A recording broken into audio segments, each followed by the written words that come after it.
भारत के labour laws में एक बहुत बड़ा बदलाव आया है। चलिए इसे जरा समझते हैं। सोचिए, पहले देश में 29 अलग अलग लेबर कानून थे। काफी कॉम्प्लेक्स सिस्टम था।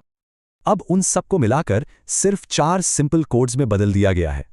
मकसद साफ है, इकोनॉमी को बूस्ट करना और वर्कर्स के हितों का भी ध्यान रखना।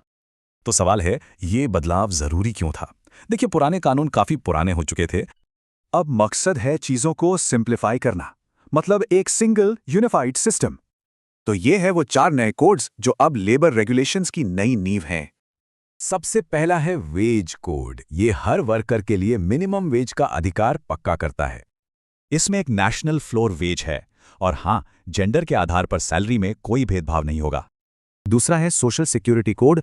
इसका दायरा काफी बढ़ाया गया है और जो सबसे इंटरेस्टिंग बात है वो ये कि गिग और प्लेटफॉर्म वर्कर्स को भी अब सोशल सिक्योरिटी नेट में लाया गया है। तो इन बदलावों से किसको और कैसे फायदा होगा? सबसे पहले देखते हैं बिजनेसेस को। कॉर्पोरेट्स के लिए कंप्लायंस आसान होगा और हायरिंग फायरिंग में थोड़ी और फ्लेक्सिबिलिटी मिलेगी। अब बात करते हैं वर्कफोर्स की। उन पर इसका क्या और कैसा असर होगा? गिग वर्कर्स के लिए तो ये एक गेम चेंजर है। उन्हें पहली बार कानूनी पहचान मिली है। उनके लिए एक सोशल सिक्योरिटी फंड बनेगा जिसमें एग्रीगेटर कंपनियां भी पैसा डालेंगी। महिला वर्कर्स के लिए भी बड़े बदलाव हैं। अब वो चाहें तो नाइट शिफ्ट में भी काम कर सकती हैं।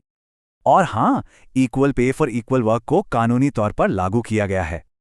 माइग्रेंट वर्कर्स को भी अब ज्यादा प्रोटेक्शन मिलेगी, चाहे वो खुद से माइग्रेट हुए हों। उन्हें ट्रैवल अलाउंस मिलेगा और सोशल सिक्योरिटी बेनिफिट्स भी अब पोर्टेबल होंगे। फिक्स टर्म एम्प्लॉइज के लिए भी काफी कुछ बदला है। आइए देखते हैं कैसे।